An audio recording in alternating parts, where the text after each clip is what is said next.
যেই তরুণ কর্মকর্তারা বা যে শীর্ষ কর্মকর্তারা যে তারা যথেষ্ট আওয়ামীপন্থী কিনা, সেজন্য তারা যথেষ্ট সুযোগ সুবিধা পাবেন কিনা এই নিয়ে যারা উদ্বিগ্ন ছিলেন, তাদের একটা বিরাট অংশ কিন্তু আবার এই সাবেক সেনা কর্মকর্তাদের সঙ্গে একমত, এবং তারা মনে করেন যে বিএনপি পন্থী বা বিএনপি জামায়াত পন্থী brigadier, lieutenant general, major general কারো বিচার হতে যদি না অসুবিধা হয়, তাহলে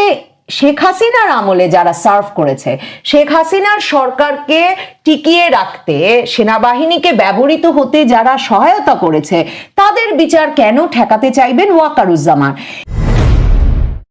বাংলাদেশের সেনাবাহিনীর ভেতরে ক্যান্টনমেন্টে যে অস্থিরতা চলছে তার পেছনে একটা বড় ভূমিকা রাখছেন বাংলাদেশ সেনাবাহিনীর সাবেক কর্মকর্তারা। দেখেন, সাবেক কর্মকর্তারা যে অত্যন্ত উদ্যোগী হয়ে উঠেছেন সেটা কিন্তু সেই 2024-এর জুলাই আগস্ট আন্দোলনের সময়টা থেকেই টের পাওয়া যাওয়া শুরু হয়। তারা নানা সময়ে একত্র হয়ে সভা করেন, সমাবেশ করেন, এবং সেগুলোতে সংবাদ মাধ্যমকে ডেকে সেনাবাহিনীর কি ভূমিকা নেওয়া উচিত সে বিষয়ে একটা স্পষ্ট অবস্থান গ্রহণ করেন। এর ফলে এই যে সাবেক সেনা কর্মকর্তাদের মধ্যে একটা দল যে সরাসরি শেখ হাসিনা সরকারের পতনের জন্যে ভূমিকা রেখেছিলেন, সে বিষয়টায় কিন্তু কোনো রকম অস্পষ্টতা থাকে না। দেখেন, বাংলাদেশ সেনাবাহিনীতে সাবেক সেনা কর্মকর্তারা বরাবর একটা গুরুত্বপূর্ণ ভূমিকা রেখে এসেছেন। একেবারে যদি 1971 সালের স্বাধীনতা যুদ্ধের পর বাংলাদেশ সেনাবাহিনী যখন গঠিত হলো তখনকার কথাও যদি আমরা স্মরণ করি, তাহলে দেখুন খুব মোটা দাগে 1971 সালের পর মুক্তিযুদ্ধ ফেরত সেনা কর্মকর্তারা আর পাকিস্তান থেকে ফিরলেন যে সেনা কর্মকর্তারা, তাদের ভেতরে যে দ্বন্দ্ব সংঘাত এবং এই দুই তরফেরই যে সেনাবাহিনীর ভেতরে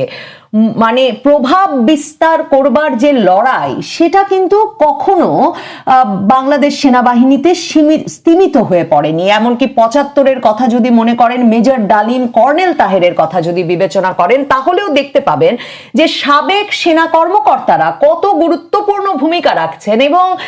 তারা রীতিমতো সেনা সদরের বাইরে মানে ছাত্র জনতার, সিপাহী জনতার বিপ্লব ঘটিয়ে ফেলার মতো স্বপ্ন দেখছেন, সংগঠিত করছেন, সশস্ত্র অভ্যুত্থানের এক রকমের প্রস্তুতি নিচ্ছেন। তো খুব মানে এই বিষয়গুলো মাথায় রাখলে বাংলাদেশ সেনাবাহিনীতে একেবারে আনুষ্ঠানিকভাবে, ঐতিহাসিকভাবে সাবেক সেনা কর্মকর্তাদের প্রভাব বলয় বজায় রাখার ঘটনাটি নতুন কিছু নয়। 2024-এর জুলাই আগস্ট আন্দোলনের সময় আসলে যেই পক্ষটিকে আমরা বিশেষভাবে উদ্যোগী হয়ে উঠতে দেখলাম, দেখেন তাদের মধ্যে একটা বিরাট অংশ কিন্তু তাদের চাকরি যখন শেষ করেছেন বা চাকরি যখন যে পদোন্নতি প্রত্যাশা করেছেন সেটা যখন পান নাই, সেই সময়টা ছিল শেখ হাসিনার আমল, এবং তাদের অনেকেই বঞ্চিত বোধ করেছেন, অনেকে বঞ্চিত হয়েছেন সেনাবাহিনীতে তাদের যথাযোগ্য মর্যাদা সম্মান পেতে, এবং তারা সরাসরি মনে করেছেন যে তারা আওয়ামী লীগপন্থী। তাদের ভাষায় বা তাদের ধারণার মধ্যে তারা ভারতপন্থী না হয়, তাদের সেনাবাহিনীতে আসলে যতটুকু মর্যাদা যোগ্যতা অনুযায়ী যা পদোন্নতি সুযোগ সুবিধা পাওয়ার কথা ছিল সেটা তারা না পেয়ে তাদেরকে অবসরে যেতে হয়েছে। এরকম একটা বিরাট কয়েকশো অফিসার কিন্তু সংগঠিত অবস্থায় সেনাবাহিনীর ভেতরে একটা দীর্ঘ সময় ধরে দেশে বিদেশে অ্যাক্টিভিজম করে আসছিলেন, এবং ওয়াকারুজ্জামান সহ এই যে সেনাবাহিনীতে এখন যারা মানে যাদেরকে শেখ হাসিনা শীর্ষ পদগুলোই রেখে গেছেন, তাদের বিরুদ্ধে তাদের মূল অভিযোগ হচ্ছে যে এরা ভারতপন্থী, আওয়ামীপন্থী, এবং এরা হচ্ছে সেই শেখ হাসিনা পন্থী যারা ব্রিগেডিয়ার জেনারেল আজমি, গোলাম আজম পুত্র ব্রিগেডিয়ার জেনারেল আজমিকে 2016 সাল থেকে ক্যান্টনমেন্টের ভেতরেই কোনো একটা বন্দি শিবিরে, কোনো একটা কক্ষে আটকে রাখা হয়েছে, বন্দি করে রাখা হয়েছে। এই বিষয়টি জানা সত্ত্বেও এরা টু শব্দ করেননি, এবং সেনাবাহিনীর ভেতরে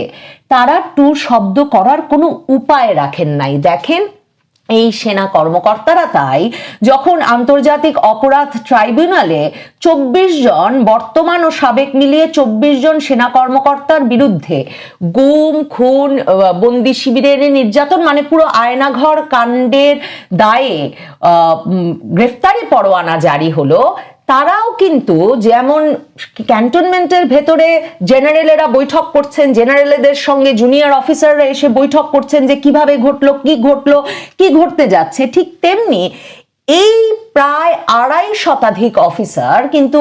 একত্র হয়ে বৈঠক করছেন এবং ক্যান্টনমেন্টের বাইরেই ইব্রাহিমপুর এলাকায় এক রেস্টুরেন্টে বসে তারা এই বৈঠকটি করেন এবং সেখানে মূল নেতৃত্ব দেন অবসরপ্রাপ্ত লেফটেন্যান্ট জেনারেল আমিনুল করিম। এছাড়াও কিন্তু মানে 4 জন কর্নেল, 2 জন মেজর সহ অনেকে এই বৈঠকে উপস্থিত ছিলেন। এরা একটা মুখ্য ভূমিকা রেখেছেন এই যে আন্তর্জাতিক অপরাধ ট্রাইব্যুনালে সেনা কর্মকর্তাদের বিচার হতে হবে গুম, খুন, নির্যাতনের দায়ে। এই বিষয়টির দাবি তারা কিন্তু সেই 2024-এর জুলাই আগস্ট থেকে অব্যাহত রেখেছেন এবং ক্রমাগত অ্যাক্টিভিজম চালিয়ে গেছেন। কাজে তারা এখন ওয়াকারুজ্জামান সেনাবাহিনীর ভেতরে, সেনা সদর দপ্তরের ভেতরে যে বলছেন যে এটা কি করে সম্ভব, সেনা কর্মকর্তাদেরকে গ্রেফতার করে নিয়ে যাবে, এটা কিভাবে সম্ভব যে সেনা কর্মকর্তারা পুলিশ ভ্যানে করে মানে প্রিজন ভ্যানে করে আদালতে হাজিরা দেবেন, এগুলোকে তারা একরকমের মায়া কান্না হিসেবে দেখছেন। কারণ এই সাবেক সেনা কর্মকর্তারা সরাসরি আলোচনা করছেন যে তাহলে ব্রিগেডিয়ার জেনারেল আজমিকে যখন 2016 সালের 22শে আগস্ট সাদা পোশাকের আইন শৃঙ্খলা রক্ষাকারী বাহিনীর সদস্যরা ধরে নিয়ে গেছে বলে জামায়াতে ইসলামী সংবাদ মাধ্যমে জানালো, তখন কি করে সেনাবাহিনী সোচ্চার ভূমিকা নিল না? তখন সেনাবাহিনীর শীর্ষ কর্মকর্তারা কোথায় ছিলেন? কেন তখন তারা একজন সিটিং সেনা কর্মকর্তা, দায়িত্বরত সেনা কর্মকর্তা হঠাৎ উধাও হয়ে গেছেন, এই খোঁজটুকু, এই দাবিটা নিয়ে অন্তত আওয়ামী লীগ সরকারের কাছে গেল না। দেখেন 2016 সালের 22শে আগস্ট থেকে উধাও ছিলেন ব্রিগেডিয়ার জেনারেল আজমি, গোলাম আজম পুত্র, এবং তিনি বেরিয়ে এলেন 2024-এর 5ই আগস্টের পর। তাকে এক জায়গায় নিয়ে ছেড়ে দেওয়া হলো যে তাকে চিকিৎসকের কাছে নেওয়া হবে বলে, মানে তিনি প্রায় কিন্তু 9 বছর আটক থাকলেন এবং এই 9 বছর তিনি আটক ছিলেন ক্যান্টনমেন্টের ভেতরেই, সেটা সকলে জানতেন। আবার দেখেন এনএসআই ডিজিএফআই এর সাবেক মহাপরিচালক রেজ্জাকুল হায়দার চৌধুরী, তিনি অবসরপ্রাপ্ত মেজর জেনারেল। এখন এই অবসরপ্রাপ্ত মেজর জেনারেল রেজ্জাকুল হায়দার চৌধুরীকে তো সিভিলিয়ান কোর্টে, বেসামরিক আদালতে 10 ট্রাক অস্ত্র মামলায়, 21শে আগস্ট হত্যা মামলায়, গ্রেনেড হামলা মামলায় তার বিচার করা হয়েছে এবং 2 মামলাতেই তিনি সিভিলিয়ান কোর্টে বিচারের মুখোমুখি হয়ে তাকে মৃত্যুদণ্ড পর্যন্ত দেওয়া হয়েছে। তিনি 2টো মামলা থেকেই খালাস পেয়েছেন কারণ রাজনৈতিক পালাবদল ঘটেছে এবং 2025-এর জানুয়ারিতে এসে কোনো অভিযোগ প্রমাণিতই হয়নি বলে বেকসুর খালাস পেয়েছেন। কিন্তু সেনা কর্মকর্তারা প্রিজন ভ্যানে ওঠেন না, সেনা কর্মকর্তারা সিভিলিয়ান আদালতে বিচারের মুখোমুখি হন না, এগুলো এই সাবেক সেনা কর্মকর্তারা বা যাদের একটা বড় অংশ বঞ্চিত হিসেবে নিজেদেরকে চিহ্নিত করেন আওয়ামী লীগ আমলে, সেই বঞ্চিত সেনা কর্মকর্তারা মানতে রাজি নন। তাদের কথা হচ্ছে আগে যদি বিচার সম্ভব হয়ে থাকে এখন কেন বিচার সম্ভব হবে না? দেখেন ব্রিগেডিয়ার জেনারেল আব্দুর রহিম ছিলেন এনএসআই এর সাবেক মহাপরিচালক, দুজনই রেজ্জাকুল হায়দার চৌধুরী এবং ব্রিগেডিয়ার জেনারেল আব্দুর রহিম দুজনই বিএনপি জামাত জোট সরকারের সময়। তারও কিন্তু বিচার হয় 10 ট্রাক অস্ত্র মামলায় এবং 21শে আগস্ট গ্রেনেড হামলা মামলায়। সেই ব্রিগেডিয়ার জেনারেল আব্দুর রহিম কিন্তু কারাবন্দী অবস্থায় 2021 সালে মৃত্যুবরণ করেন। মানে তাকে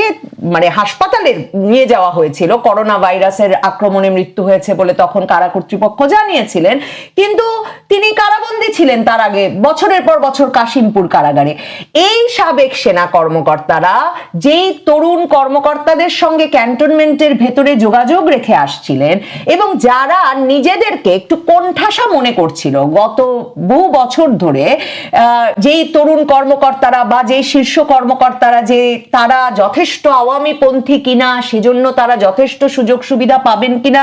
এই নিয়ে যারা উদ্বিগ্ন ছিলেন তাদের একটা বিরাট অংশ কিন্তু আবার এই সাবেক সেনা কর্মকর্তাদের সঙ্গে একমত, এবং তারা মনে করেন যে বিএনপি পন্থী বা বিএনপি জামায়াত পন্থী brigadier, lieutenant general, major general কারো বিচার হতে যদি না অসুবিধা হয়, তাহলে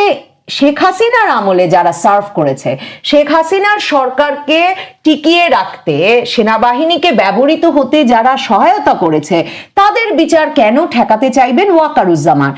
এই যে ওয়াকারুজ্জামান যে মূল বাধা, এবং তিনি যা করছেন ওই যে সেনাবাহিনীর ইন্টিগ্রিটি রক্ষার নামে সেনাবাহিনীর কর্মকর্তাদের মর্যাদা, সেনা কর্মকর্তাদের পুলিশ ভ্যানে উঠতে দেওয়া কোনোভাবেই যেতে পারে না, এসব আলোচনা উস্কে দিচ্ছেন ওয়াকারুজ্জামান সহ যেই জেনারেলেরা, তাদের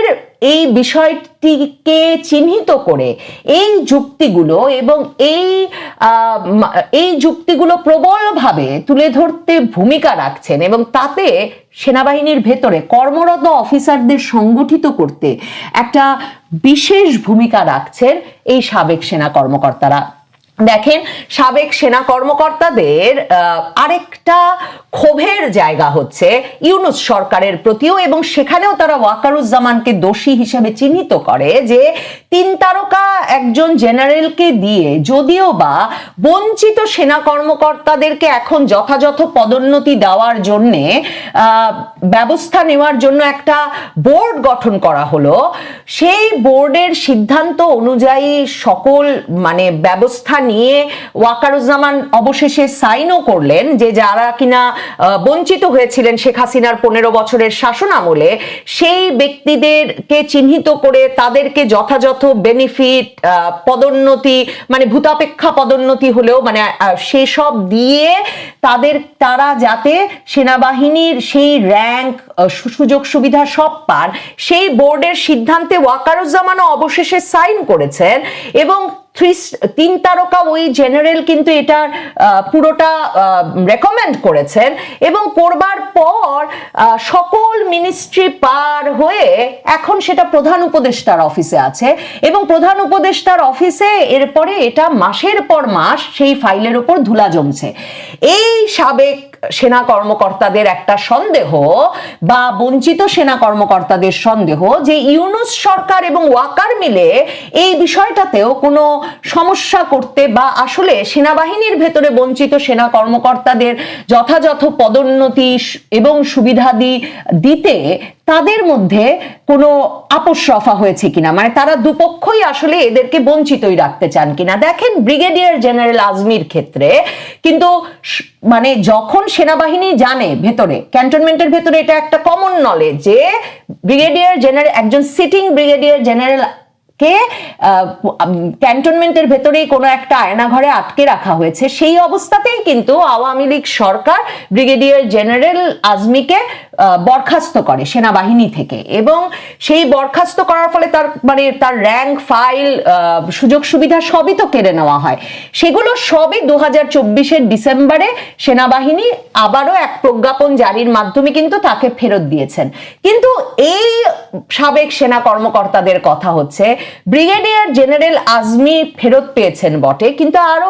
অনেক সেনা কর্মকর্তা আছেন যারা